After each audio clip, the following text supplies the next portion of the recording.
পাশে কেউ নাই, ভেঙে পড়বেন, একাই চলবেন, কোনো সমস্যা নাই। তো এই যে বলছিলাম, পরিবারের লোক পরিবারে বুঝান, দাওয়াত দেন, সব ঠিক আছে।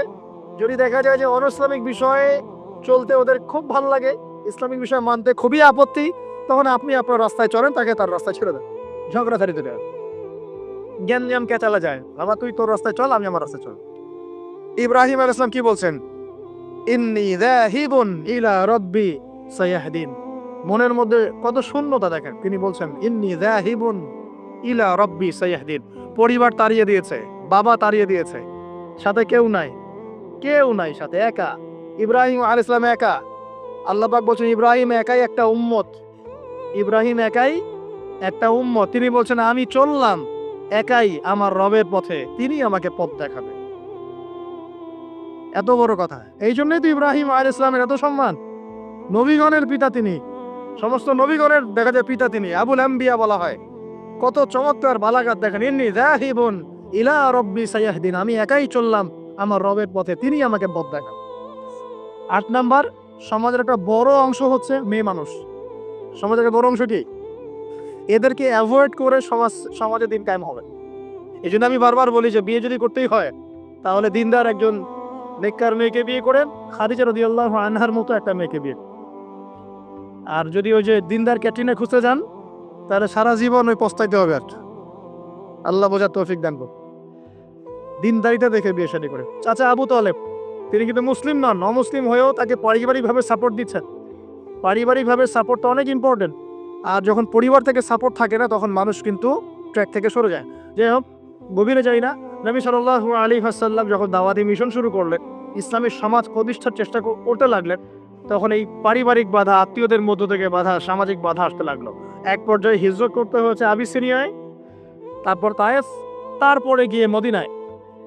এখন মদিনায় আলহামদুলিল্লাহ আল্লাহ রাব্বুল আলামিন দিনটাকে প্রতিষ্ঠা করলেন এবং সেখানে নবীকে শক্তিশালী করলেন, সাহাবীরা শক্তিশালী হলেন, আস্তে আস্তে গাজওয়াগুলো হলো, সারিয়াগুলো হলো।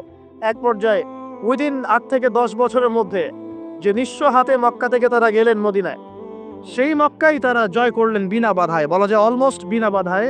প্রায় লক্ষাধিক সৈন্য, লক্ষাধিক সাহাবীদেরকে নিয়ে পুরো মক্কায়, জাজিরাতুল আরবের মধ্যে দিন প্রতিষ্ঠা হয়ে গেল। বলো কিনা? কত বছর সময় লাগছে ভাই বলেন? 23 বছর। আর রাহিকুল মাখতুম বইটা পড়েন, তাহলে আপনি ধাপগুলো বুঝতে পারবেন কিভাবে হচ্ছে। আমি পয়েন্ট আউট করছি যে কোন কোন পয়েন্টের দিকে তারা বেশি ফোকাস করেছে, কোন কোন কাজগুলো তারা বেশি করেছেন, এবং যুবকদেরকে দিয়েই কাজগুলো করানো হয়েছে। এবং এই কাজগুলো যদি আজকেও বাংলার যুব সমাজ করতে পারে, ইনশাল্লাহ 23 বছর লাগবে না আমাদের, ইনশাল্লাহ 23 বছর লাগবে না ইনশাআল্লাহ। কারণ আল্লাহ পাক তো তার নবীর মাধ্যমে জানিয়েছেন যে আখিরুজ জামানে আস্তে আস্তে কি হতে যাচ্ছে সামনে। আগে তো এটা জানা ছিল না যে তখন কি হবে। এখন তো আমরা জানি যে সামনে কি হতে যাচ্ছে। আমরা তো জানি যে ইসলাম কায়েম হচ্ছে সামনে ইনশাআল্লাহ, এটা লিখা হয়ে গেছে। তো আপনি হতাশ হচ্ছেন কেন? আমরা এখানে যারা বসে আছি, আমরা কেউ যদি বেঁচেও না থাকি, আল্লাহ না করুক, তারপরও দিন কায়েম হবে। বাংলাদেশে এখন যত আলেম ওলামা আছে না, সবাই যদি মারা যায় তাও দিন কায়েম হবে। বিশ্বে এখন যত বড় বড় জালেমরা আছে, এর সাথে আরো 10 গুণ জালেম যদি বৃদ্ধি করা হয় এবং ওদেরকে আরো 10 গুণ শক্তিশালী করা হয়, তাও এদের পতন ঘটবে। হ্যাঁ, যত জালেম আছে সারা বিশ্বে, এর সাথে আরো 10 গুণ যদি বৃদ্ধি করা হয়, এদেরকে আরো বেশি বেশি মারণাস্ত্র দেওয়া হয়, ক্ষমতা দেওয়া হয়, তবুও এদের পতন ঘটবে। কারণ কোরআন এবং হাদিস এই কথা বলে দিয়েছে যে কিয়ামত হবে না, কিয়ামত হবে না যতক্ষণ পর্যন্ত না আল্লাহ পাক দুজন বিখ্যাত ব্যক্তি পাঠাবেন। কয়জন? একজন হচ্ছেন আমাদের মধ্য থেকে ইমাম, মুসলিমদের ইমাম মুহাম্মদ, যাকে আমরা মাহদী বলছি। আর একজন হচ্ছেন একজন নবী, যার হাতে সভ্যতা শেষ হবে, যার নাম হচ্ছে নবী ঈসা আলাইহিস সালাম, যিনি সত্যিকারের মাসিহ। জিউসরা যারা প্যালেস্টাইন দখল করে আছে, ওরা যাকে মাসিহ মনে করছে, সে হবে প্রকৃতপক্ষে মাসিহুদ দাজ্জাল। সে কিন্তু প্রকৃত মাসিহ নয়। সত্যিকারের মাসিহ কে? নবী ঈসা ইবনে মারইয়াম। তার হাতেই দাজ্জালকে মেরে ফেলা হবে বাবেলুদ নামক জায়গায়। সভ্যতা এই জায়গায় না যাওয়া পর্যন্ত কিয়ামত হচ্ছে না ইনশাআল্লাহ। এবং ঈসা আলাইহিস সালাম যতক্ষণ 40 বছর পুরো বিশ্বে ইসলামী সমাজ প্রতিষ্ঠা না করছেন, ততদিন পর্যন্ত ইনশাআল্লাহু আযজা ওয়া জাল কিয়ামত হবে। এটা লেখা হয়ে গেছে। শুধু তাই না, ঈসা আলাইহিস সালামের যুগটা শেষ হওয়ার পরে আবার এমন একটা যুগ আসবে যে যুগটা হবে পৃথিবীতে সবচেয়ে নোংরা জঘন্য যুগ। এখন আমরা যে যুগটা পার করছি না, এটা পৃথিবীর সবচেয়ে নোংরা যুগ না, এটা পৃথিবীর সবচেয়ে নোংরা যুগ নয়। যে যুগে আপনি দেখছেন সবাই সুদ খায়, মোটামুটি সবাই এই যে ফ্রি মিক্সিং, পরকিয়া, হ্যাঁ, জেনা, গান বাজনা, নর্তকী চলছে না সারা সমাজ জুড়ে, মনে হচ্ছে এটাই মনে হয় সবচেয়ে খারাপ যুগ, তাই মনে হয় না অনেকে? এটা সবচেয়ে খারাপ যুগ নয়, যদিও এই যুগের মধ্যে হাজারটা খারাপই আছে। সবচেয়ে খারাপ যুগ আসবে ঈসা আলাইহিস সালামের 40 বছর শাসনের পরের যুগটা। ওই যুগে মানুষ রাস্তায় দাঁড়িয়ে জেনা করবে, কুকুর শেয়ালরা যেমন করে করে ঠিক ওইভাবে, এবং তাদের সামনে কিয়ামত হবে, পশ্চিম দিক থেকে সূর্য উঠবে। তো আমরা এতটুকু তো জানি সামনে ইনশাআল্লাহ তাআলা ইসলামিক সমাজ প্রতিষ্ঠা হবে, এটা আল্লাহ লিখে দিয়েছে। আমরা বেঁচে থাকি না থাকি, কেউ এটা বলুক না বলুক, আলেম ওলামা আমাদের মধ্যে যারা আছেন থাক না থাক, হ্যাঁ, এখন যারা মুজাহিদ তারা থাক না থাক, এখন যারা জালেম তারা থাক না থাক, কি হোক না হোক এটা হবে ইনশাআল্লাহ। পৃথিবীতে ভূমিকম্প হোক আর জলোচ্ছ্বাস হোক আর পৃথিবী ধসে যায় আর আগুনের বৃষ্টি হোক আর পাথরের বর্ষণ হোক, যাই হোক না কেন নবী ঈসা আলাইহিস সালামের হাতেই সভ্যতা শেষ হবে ইনশাআল্লাহ। অতএব ইসলামী সমাজ তো সামনে আসছে, বুঝতে পারলাম। এখন আমার মানে ফাইন্ড আউট করা পয়েন্টগুলো হচ্ছে এই কয়েকটা পয়েন্ট, 10টা পয়েন্ট বলছি। এক, নবী সাল্লাল্লাহু আলাইহি ওয়াসাল্লাম সাহাবীগণ, স্পেশালি যুবক সাহাবীগণ, সাহাবীদের মধ্যে বেশিরভাগই যুবক ছিলেন, যুবকরা আপনারা ভালো করে বোঝার চেষ্টা করেন, তারা ইসলামী সমাজ প্রতিষ্ঠার জন্য প্রথমত নিজের আগে জ্ঞান চর্চা করেছেন। কি করেছেন ভাই? নিজেরা আগে কোরআন হাদিসের জ্ঞান চর্চা করেছেন। যত বড় বড় লেকচার দেন, নারায়ে তাকবীর, আল্লাহু আকবার স্লোগান তোলেন, আইওয়া শোডাউন যাই করেন, জ্ঞান চর্চা না করা পর্যন্ত দিন প্রতিষ্ঠা হবে না। জ্ঞান চর্চা করতে হবে। রাজি আছি ইনশাআল্লাহ ভাই? আমরা রাজি আছি তো ইনশাআল্লাহ যে আমরা আল্লাহ পাকের কোরআন এবং নবীর সুন্নতের জ্ঞান অর্জন করবো চাই, এবং জ্ঞান অর্জন একটা ধারাবাহিক প্রক্রিয়া, একদিন দুই দিন করে থেমে যাব না, আমরা প্রতিদিন একটু একটু একটু একটু করে আগাবো ইনশাআল্লাহ। একটা রুটিন ফিক্স করে নেবেন, ডেইলি 1 ঘন্টা করে আপনি পড়াশোনা করার চেষ্টা করুন। আমি অনেক লেকচারে কিছু সিলেবাস বলেছি, আপনাকে কোরআন পড়তে হবে, আরবি ভাষা শিখতে হবে, হাদিসের কিতাবগুলো পড়বেন, ইতিহাস, ইসলামের ইতিহাস পড়বেন, ইসলামিক অর্থনীতির বইগুলো পড়বেন, বড় বড় রিনাউন্ড উলামায়ে কেরামদের বইগুলো পড়বেন, সিরাত পড়বেন, আকীদা বই পড়বেন, ফিকহের কিছু বই পড়বেন। মানে আপনার একটা ক্লাসিক্যাল পড়াশোনার ধারা থাকতে হবে, এবং এই পড়াশোনা একা একা করা যাবে না। কিছু বই আপনি একা হয়তো পড়তে পারবেন, কিন্তু অনেক কিতাব আছে যেগুলো আপনি একা পড়তে পারবেন না, আপনার বিজ্ঞ ওলামায়ে কেরামের সোহবত দরকার আছে। এটার দায়িত্ব আপনি খুঁজে বের করবেন কার সোহবতে আপনি যেতে চান। আল্লাহ পাক আপনাকে তৌফিক দান করুন। প্রথম কথা জ্ঞান অর্জন। 2 নম্বর, দিন প্রতিষ্ঠা ইসলামী সমাজ ব্যবস্থার জন্য সাহাবীগণ নিজেরা আমল করিয়ে রেখেছেন, শুধু জ্ঞান অর্জনই করেন নাই, যে জ্ঞান অর্জন করেছিলেন সেটা আমল করে দেখিয়েছেন। এবং ওমর রাদিয়াল্লাহু আনহু বলতেন যে সূরা বাকারা হিফজ করতে আমার সময় লেগেছে 12 বছর। কত বছর? 12 বছর লেগেছে সূরা বাকারাটাকে আয়ত্ত করতে। কারণ সাহাবীরা যতক্ষণ পর্যন্ত 10টা আয়াত লেসন নিয়েছেন, 10টা আয়াতের উপর আমল না করা পর্যন্ত নতুন করে দার্স নিতেন না। বুঝতে পারছেন না?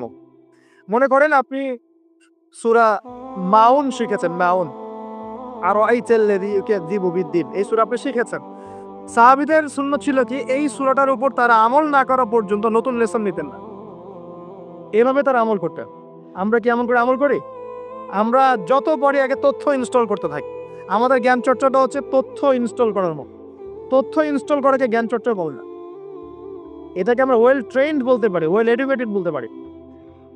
সার্কাসের সিংহ বাঘ দেখেছেন না?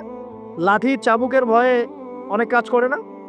অনেক কুকুর দেখা যায় না যে ট্রেনিং প্রাপ্ত, যা কমান্ড করে সে ফলো করে না? এটা ওয়েল ট্রেন্ড বলা যায় না, এই কিন্তু ওয়েল এডুকেটেড না। আমাদের ক্রিটিক্যাল থিঙ্কার্স দরকার, মানে কোরআন সুন্নাহ পড়বে, আমল করবে এবং এটাকে নিয়ে গবেষণা করার চেষ্টা।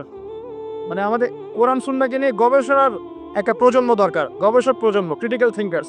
আল্লাহ পাক আমাদেরকে এই তৌফিক লাভে ধন্য করুন বলে আমি। 2 নম্বর ইনিশিয়েটিভটা হচ্ছে অবশ্যই জ্ঞান অনুযায়ী আমল করতে হবে যদি ইসলামী সমাজ চাই। আল্লাহ পাক আমাদের সবাইকে তৌফিক দান করুন, সবার আগে আমাকে তৌফিক দান করুন বলি আমি। জ্ঞান অনুযায়ী আমল করার জন্য একটা সুন্নাত ফলো করলেই হবে, একজন ব্যক্তিকে জাস্ট ফলো করতে হবে। জীবনের প্রতিটা কাজ নবী সাল্লাল্লাহু আলাইহি ওয়াসাল্লামের সুন্নাহ মাফিক করলেই আপনি জানা অনুযায়ী আমল করে ফেলবেন ইনশাআল্লাহ। পারা যাবে ইনশাআল্লাহ। আজকে ঘুমানো থেকে শুরু করে দেন, জীবনের প্রতিটা কাজকে ঢেলে সাজা, কাপড় পরা, ঘুমানো, ঘুম থেকে ওঠা, হ্যাঁ, এমনকি বিছানা ঝাড়া, ইস্তেঞ্জা করা, আপনার ব্যবসা বাণিজ্য, শিক্ষা, এভরি সিঙ্গেল সেক্টর ঢেলে সাজানোর চেষ্টা করেন যে নবীর মতো হচ্ছে কি। যদি হয় আলহামদুলিল্লাহ, যদি না হয় তাহলে এখানে আপনার কিছু কাজ করার বাকি আছে। আল্লাহ পাক আমাদের সবাইকে নবী সাল্লাল্লাহু আলাইহি ওয়াসাল্লামের সুন্নাহ মাফিক জীবন গড়ার তৌফিক দান করেন। 3 নম্বর পয়েন্টটা হচ্ছে নবী সাল্লাল্লাহু আলাইহি ওয়াসাল্লাম সাহাবীগণ আদর্শ পরিবার গড়েছিলেন। কি করেছেন ভাই? কারণ পরিবার হচ্ছে একটা সমাজের গঠন একক। আপনি সমাজ নিয়ে কথা বলছেন, তাহলে আগে পরিবার ঠিক করতে হবে বা ঠিক করার চেষ্টা করতে হবে। আমি এটা জানি যে একটা পরিবারের সব সদস্য হয়তো নামাজি নাও হতে পারে। নূহ আলাইহিস সালামের স্ত্রী যখন ঈমান নিয়ে আসে নাই, লূত আলাইহিস সালামের স্ত্রী যখন ঈমান নিয়ে আসে নাই, আদম আলাইহিস সালামের সন্তান কাবিল যখন জাহান্নামে যাচ্ছে, আবার ফেরাউনের ঘর থেকে যেমন আসিয়া জান্নাতে যাচ্ছে, তার মানে পরিবারের সবাই যে একরকম হবে নট নেসেসারি। কিন্তু অ্যাজ এ পরিবারের কর্তা, আপনি পরিবারের guardian, as a guardian of family, আপনাকে আপনার রেসপন্সিবিলিটি তো পালন করতে হবে নাকি? পরিবারে আপনার দায়িত্ব নাই? পর্দা প্রতিষ্ঠা করার দায়িত্ব কার? আপনার। আপনার স্ত্রী পর্দা করে না, এই দায়িত্ব কার? এই জিম্মাদারি কার? আপনার সন্তান যে নামাজ পড়ে না, এই রেসপন্সিবিলিটি কার? পরিবারে যে হারাম ঢুকতেছে রিজিকে, এই দায়িত্ব কার? তো আল্লাহ পাক, আমি মনে হয় বুঝাতে পেরেছি। অতএব পারিবারিকভাবে আল্লাহ পাক আমাদের সবাইকে যেন ইসলামটা ধরে রাখার তৌফিক দান করেন বলে আমিন। 4 নম্বর হচ্ছে নবী সাল্লাল্লাহু আলাইহি ওয়াসাল্লাম সাহাবীগণ দ্বীনের দাওয়াতি কাজ সবাই আমভাবে করেছে। এমন নয় যে নির্দিষ্ট কিছু সাহাবী দাওয়াতি কাজ করতেন, বাকিরা দাওয়াতি কাজ করতেন না, বিষয়টা কিন্তু এমন ছিল না। সবাই মিলেই দ্বীনের দাওয়াতি কাজ করতেন, যে কাজটা আমরা এখন করি না। কতজন ভাই আছেন যারা ডেইলি কমপক্ষে আধা ঘন্টা করে হলো দাওয়াতি কাজ করেন? হাত তুলেন দেখি। আচ্ছা না ভাই, দেখেন, সবাই মিলে যতক্ষণ পর্যন্ত দাওয়াতি কাজ করব না, সৎ কাজে আদেশ অসৎ কাজে নিষেধ, ততক্ষণ পর্যন্ত সমাজ ব্যবস্থা কায়েম হবে না। সবাইকে দাওয়াতি কাজ করতে হবে। একজন আলেম আসবেন, একজন বক্তা আসবেন, ওয়াজ করে যাবেন, দাওয়াত দিয়ে যাবেন, ব্যাস এখানেই ফুল স্টপ, ডোর ক্লোজড, তাহলে হবে না। এভাবে সমাজ প্রতিষ্ঠা হবে না। এভাবে তো বললাম দাওয়াত দেওয়া হতে পারে, একদিনের ওরস হতে পারে, একদিনের ওয়াজ হতে পারে, একদিনের একটা সম্মেলন হতে পারে, কিন্তু প্রতিষ্ঠা অন্য জিনিস। প্রতিষ্ঠা মানে কি? মানে আমি যে আসলাম, বললাম ভাই 5 ওয়াক্ত নামাজ পড়েন, নামাজের দাওয়াত দিয়ে গেলাম। আর প্রতিষ্ঠা মানে কি? যদি এখানকার অথরিটি আমার কাছে থাকতো আর আপনি নামাজ পড়ছেন না, আমি আপনার দোকান সিলগালা করে ফেলতাম। বুঝতে পারেন নাই? আজান আছে, মার্কেটে দোকান খোলা, দোকান সিলগালা হয়ে যাবে, জরিমানা হবে, ভ্রাম্যমাণ কোর্ট একদম কোর্ট সাথে সাথে বসে আর ফাইন করে দেয়। এটা প্রতিষ্ঠা। নামাজ পড়বো না মানে? মুসলমান নামাজ পড়বো না কেন? তুমি কি অমুসলিম নাকি নামাজ পড়বো না? এর নাম প্রতিষ্ঠা। এটাকে আপনি করতে পারবেন? আপনি এখন দাওয়াত দিতে পারবেন, ভাই নামাজে আসেন, নামাজ পড়লে এত নাকি হয়, না পড়লেই হয়। তো এই দাওয়াত তো চলছে মাশাআল্লাহ। প্রতিষ্ঠা কখন হবে? যখন সবাই মিলে সমাজটা পরিবর্তন করবে, তখন গিয়ে প্রতিষ্ঠা হবে ইনশাআল্লাহ। সমাজে যারা নেতৃত্ব দেয়, এরা কি আসমান থেকে টপকে পড়ে, না সমাজের ভিতর থেকে বের হয়? সমাজ যদি পরিবর্তন হয়, নেতৃত্ব এখান থেকেই বের হবে ইনশাআল্লাহ। আর যখন আল্লাহওয়ালা মানুষরা উপরে যাবে, তখন দেখবেন তারা এইসব অথরিটি ইম্পোজ করবে। চল, ওই যে বলেছিলেন 1 মাস, খালি একটা মাস ওমরের শাসন যদি চলে, দেখবেন সব একদম ঠান্ডা হয়ে গেছে ইনশাআল্লাহ। সব ঠান্ডা, একদম ঠান্ডা। এটা ভেরি মাচ পসিবল। 1 মাস সময়, 1 মাস উইদিন 1 মান্থ। উমর রাদিয়াল্লাহু আনহু যদি এখন বেঁচে থাকতেন, মনে করেন কথার কথা বলছি, উমর রাদিয়াল্লাহু আনহু এখন বেঁচে আছেন, তিনি আসলেন পাকিস্তানে, আসলেন না সিরিয়াতে, আসলেন, কথার কথা বুঝকে, এমন তাকে মনে করেন দায়িত্ব দিল জনগণ যে আমিরুল মুমিনিন, আপনি সমাজটা ঠিক করেন। তার কয়দিন লাগবে?